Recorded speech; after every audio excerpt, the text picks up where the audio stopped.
আসসালামু আলাইকুম। সবাইকে স্বাগত জানাচ্ছি পাশ করি অ্যান্টিবায়োটিকে। আজকে আমরা পড়ব উচ্চতর গণিতের একটি অধ্যায়, উচ্চতর গণিত প্রথম পত্রের অনেক ইম্পর্টেন্ট অধ্যায়। এটার নাম হচ্ছে অন্তরীকরণ। ঠিক আছে? তো এই চ্যাপ্টার পড়ার আগে আমাদের কিছু ব্যাপার জেনে নিতে হবে যে এটা মূলত এই দুইটা অধ্যায় মানে অন্তরীয় যোগজীকরণ মূলত ক্যালকুলাস। ঠিক আছে? ক্যালকুলাস তো এখন মনে করো যে অনেক বড় ভ্যাস্ট একটা ব্যাপার। ক্যালকুলাস বোঝানোর মতো সময় তোমার হাতে নাই, বোঝার মতো সময় তোমার হাতে নাই। আমরা কিছু কিছু টার্ম ধরাই দেব যেগুলো হচ্ছে তুমি পড়াশোনা করলে এই অধ্যায় থেকে অন্তত অ্যান্সার করে আসতে পারবা। কারণ ক্যালকুলাস পড়ে পরীক্ষা দেওয়ার মতো সময় তোমার হাতে নাই, অনেক পড়াশোনা বাকি। সো চলো দেখি পরীক্ষায় কি কি আসে আর আমাদের অ্যান্সারগুলো কিভাবে কিভাবে করব। কিছু ট্রিক্স আছে, ট্রিক্সগুলো ফলো করলে তুমি ইজিলি এই অধ্যায় থেকে অ্যান্সার করতে পারবা। তো পাওয়ার রুল জিনিসটা কি? অন্তরীকরণের একদম বেসিক বেসিক যে জিনিসটা, বেসিক একদম যে সূত্র, সেটা হচ্ছে পাওয়ার রুল। ঠিক আছে? তো পাওয়ার রুল ব্যাপারটা হচ্ছে কিরকম থাকে, তোমার d/dx x two the power n। ঠিক আছে? এটা যদি হয় তাহলে তোমার nটা হয়ে যায় হচ্ছে তোমার সহগ, n হয়ে যায় সহগ, আর পাওয়ারে যায় হচ্ছে x two the power n minus 1, মানে এই যে এই পাওয়ারটার একটা কমে যায়। ঠিক আছে? আর d/dx c সমান 0, মানে ধ্রুবক যার মধ্যে x নাই, চলক নাই, সে সব সময় 0 হয়। এটা হচ্ছে তোমার পাওয়ার রুল। অ্যান্সার আসতে পারে যে তোমার এখানে দেখো dx, এটার সূত্রটা এরকম থাকতে পারে, dx টু দি পাওয়ার 5 এরকম হবে আর কি। তো এইটার তোমার যদি পাওয়ার রুল তুমি এটার উপরে খাটাও তাহলে তোমার অ্যান্সার কি হবে? ঠিক আছে, দেখো এই 5 হয়ে যাবে সহগ, তাহলে 5x আর n মাইনাস 1, তার মানে 5x4। এই এই কোশ্চেনটা খুবই খুবই নর্মাল, খুবই স্ট্যান্ডার্ড, কারণ এই টাইপের কোশ্চেন প্রচুর আসে ভর্তি পরীক্ষায়। যেমন দেখো অ্যান্সার হবে তখন a। ঠিক আছে? অনেকে কনফিউজড হয়ে 4x টু দি পাওয়ার 5 দিতে পারো, কিন্তু এটা হবে না। পাওয়ার রুল খাটলে এরকম হবে। তো লগারিদম সূচক কি সূত্র? ln x এর অন্তরীকরণ সবসময় 1/x, ln x এর অন্তরীকরণ 1/x, আবার 1/x এর যোগজীকরণ হচ্ছে তোমার ln x, আবার ex এর অন্তরীকরণ ex ই হবে সব সময়, এটা কখনো চেঞ্জ হবে না। আর ax এর ax ln a। ঠিক আছে? দেখো নৈর্ব্যক্তিকে আসতে পারে এরকম, ddx ex কি, ex এর অন্তরীকরণ হচ্ছে তোমার সব সময় ex। তারপরে কি ধরনের আছে? ত্রিকোণমিত্রিক ddx, sin x এর অন্তরীকরণ হচ্ছে cos x। এগুলো সব মুখস্থ রাখতে হবে, এগুলো সব মুখস্থ করতে হবে মানগুলা, যে sin x এর অন্তরীকরণ cos x, cos x এর অন্তরীকরণ মাইনাস sin x। ঠিক আছে ব্যাপারটা? মানে cos x এর অন্তরীকরণ sin x এর cos x, কিন্তু cos x এরটা মাইনাস sin x, আর tan x এর অন্তরীকরণ sec স্কয়ার x। ঠিক আছে? ইনভার্স করলে sin ইনভার্স x এর 1/√1 x square 1 minus x square, আর tan x এর 1 প্লাস x স্কয়ার, এটা রুট নাই। ঠিক আছে? এই জিনিসগুলা তোমার ধরতে হবে, টার্মগুলা আর হচ্ছে এদের সাইনগুলার সম্পর্কগুলা, মানে তুমি কমন জিনিসগুলো খুঁজে বের করবা। দেখবা ইনভার্স থাকলে এই দুইটাই আসবে তোমাদের, কজ ইনভার্স আর আসবে না। ঠিক আছে? সাইন ইনভার্স আসলে নিচে 1 মাইনাস এক্স থাকবে, রুট থাকবে, আর ট্যান ইনভার্স থাকলে 1 প্লাস এক্স স্কয়ার থাকবে, এখানে রুট থাকবে না। আবার দেখো তোমার ত্রিকোণমিতিগুলো সাইন এক্স এর কজ এক্স, কজ এক্স এর সাইন এক্স, ট্যান এক্স এর সেক স্কয়ার এক্স। তো এখন এক কোশ্চেনে তোমার হচ্ছে নৈর্ব্যক্তিক আসে এইরকম যে cos x এর অন্তরীকরণ কত? কোশ্চেনে ধরুন মাইনাস sin x। ঠিক আছে? আর tan ইনভার্স x এর কি? sec square x। এরকম কোশ্চেন অহরহ আসে। আর প্রোডাক্ট রুল হচ্ছে ইউভি রুল, যেটা তোমরা হচ্ছে ছোটবেলা থেকে পড়ে আসছো। ইউভি রুল হচ্ছে তোমার যখন ddx গুণ আকারে থাকবে তখন u dv/dx v du/dx। ঠিক আছে? এখন এল হসপিটাল রুল, এই রুলটা খুবই খুবই কমন, মানে খুব একটু ব্যতিক্রম, তো এই কারণে অনেক বেশি পরীক্ষায় আসে। ব্যাপারটা হচ্ছে যখন তুমি লিমিট করবা, ঠিক আছে, লিমিট করতে গেলে যদি তুমি লিমিটের নিচের এই মানটা যদি তুমি বসাও, আর ওর মান হচ্ছে তোমার এইরকম আসতে থাকে, অসীম। ঠিক আছে? এরকম আসতে থাকে, অথবা 0/0 এরকম, মানে অসংজ্ঞায়িত কোনো মান আসে, তখন হচ্ছে হলো তোমার এই এল হসপিটাল রুলটা খাটাইতে হয়। এরকম আসলে তোমার ওই যে উপরে আর নিচের যে মানগুলো থাকে লিমিটের, এই দুটো বারবার তোমার হচ্ছে যতক্ষণ না পর্যন্ত এই টার্ম আসবে ততক্ষণ পর্যন্ত এইটার বন্ধ হবে, ওই পর্যন্ত তোমার এটাকে তোমার বারবার ডিডিএক্স করতে হবে, মানে অন্তরীকরণ করতে হবে, আলাদা আলাদা করে নিতে হবে। আর হচ্ছে দেখো লব, নিউমারেটর এবং হর কে আলাদা আলাদাভাবে এক্স এর সাপেক্ষে অন্তরীকরণ করতে হবে। ঠিক আছে? আলাদা আলাদা ভাবে অন্তরীকরণ করতে হবে। তো দেখো ddx x sin x x, এই এক্স সাইন এক্স এর জন্য তোমার যে রুলটা যাবে সেটা হচ্ছে তোমার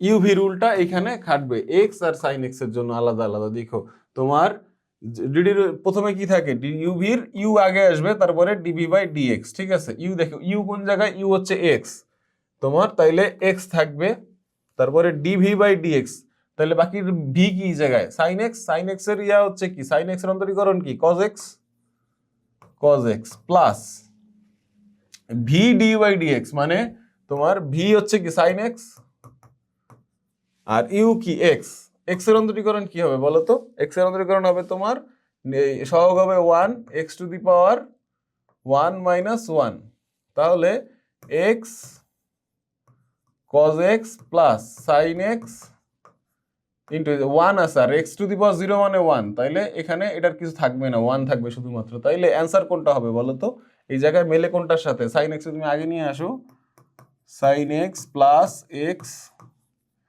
কজ এক্স, তখন দেখবা এটার সাথে মিলে গেছে, এটা হচ্ছে অ্যান্সার। 0 0 আকার এলে লাল এল হসপিটাল, দেখো এই শর্তগুলো দেখো, এল হসপিটাল কখন কখন ব্যবহার করতে হয়, 0 0 আসলে, অথবা তো অসীম বাই অসীম মানে অসংজ্ঞায়িত কোনো মান যদি আসে সেই ক্ষেত্রে এই রুলটা ব্যবহার করতে হবে। সো 0 0 আকার কোন নিয়ম ব্যবহার করতে, এল এল হসপিটাল রুল ব্যবহার করে, ঠিক আছে।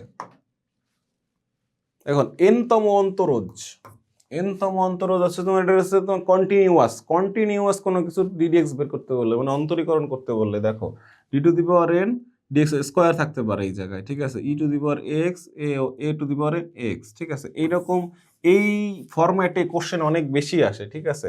ধরো এই অঙ্কটাই ধরো এরকম নৈমিত্তিক অহরহ আইসা থাকে যে তোমার দুইবার অন্তর্গত d square by dx square সমান সমান এ to the power 2x E to the power 2x, ঠিক আছে।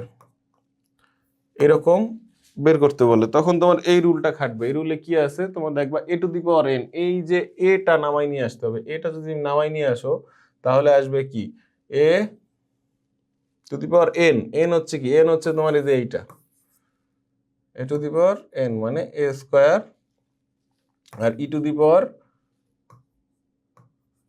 এ হচ্ছে এই জায়গায় কত, এ হচ্ছে তোমার 2,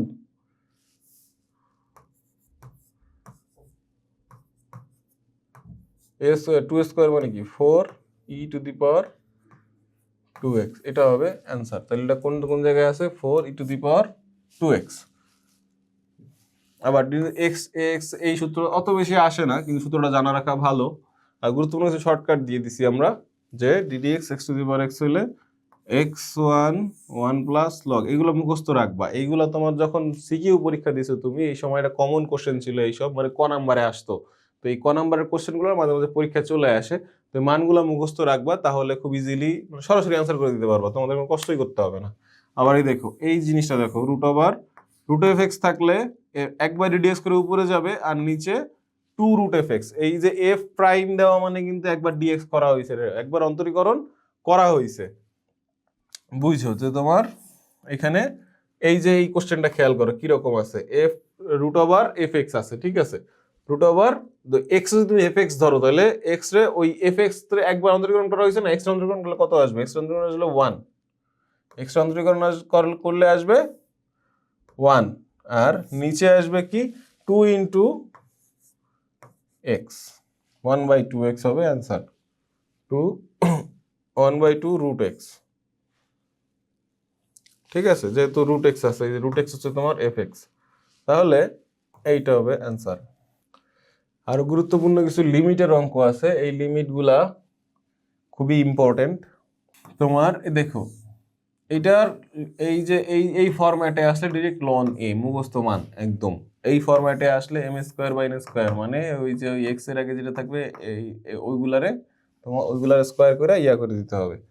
এখন দেখো যে এল হসপিটাল রুটের কথা বলছিলাম, এই যে অঙ্কটা তুমি একটু দেখতে পারো, এই অঙ্কটার মধ্যে যদি আমি তোমার ওই যে এই যে অসীমটার এই সব জায়গায় বসাই তাহলে কি আসবে দেখো তো, অসীমের সাথে 1 যোগ করলে অসীমই হয়, আবার এখানে অসীমের সাথে 5 যোগ করলে অসীমই হবে সারা জীবন, তো ওইটা তোমার এই রকম আসতে থাকবে, এই রকম আসতেই থাকবে বারবার। তো এই রকম যেহেতু আসে তখন আমরা এল হসপিটালের রুল ব্যবহার করতে হবে। এল হসপিটাল রুল অনুযায়ী কি আসলে তোমার বারবার অন্তরীকরণ করতে হবে, উপরে আর নিচে অন্তরীকরণ করতে হবে। তাহলে তোমার কি আসবে, লিমিট এক্স, এটা যদি আমি অন্তরীকরণ 3x এর করি, 3x এর করলে কত হবে, 6x প্লাস 1, আর নিচে আসবে তোমার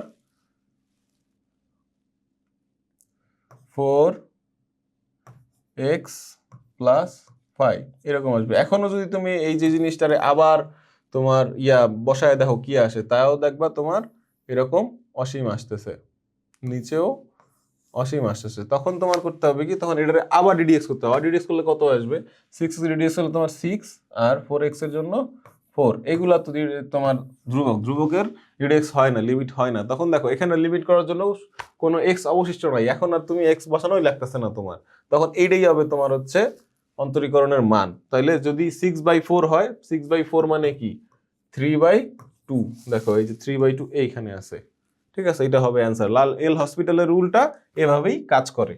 তো এই ছিল আমাদের অন্তরীকরণগুলা। তোমরা যদি এই মানগুলো এখন দেখো, ইনক্রিজিং ডিক্রিজিং এর হচ্ছে যদি এফ ইনভার্স এক্স যদি 0 থেকে বড় হয় তার মানে এটা বাড়তেছে, 0 থেকে ছোট হইলে কমতেছে, এইটা আসলে ইম্পর্টেন্ট না। তো মোটামুটি আমরা যেসব উদাহরণ সহ কিছু তোমাকে অন্তরীকরণ দেখাই দিলাম, কারণ বিশদভাবে পড়াশোনার মতো সময় তোমার হাতে নাই। তো তোমরা এই জিনিসগুলো যদি তুমি একটু ফলো করো, প্লাস আমাদের শীটে এবং কোশ্চেন ব্যাংকে অনেক অনেক নৈর্ভিত্তিক নমুনা কোশ্চেন দেওয়া আছে, তুমি যদি ওগুলো ফলো করো, বারবার প্র্যাকটিস করো, ইনশাল্লাহ এই অধ্যায় থেকে তুমি যথেষ্ট আনসার করতে পারবা। আর যেহেতু কোশ্চেন আসবে একটা বা দুইটা, এর বাইরে কোশ্চেন আসার কোনো সম্ভাবনা নাই। আমরা তো বিগত সালের অনেক বিশ্ববিদ্যালয়ের কোশ্চেনগুলো অ্যানালাইসিস করে এটা বের করছি। জাতীয় বিশ্ববিদ্যালয়ের পরীক্ষায় এটা খুবই ইম্পর্টেন্ট।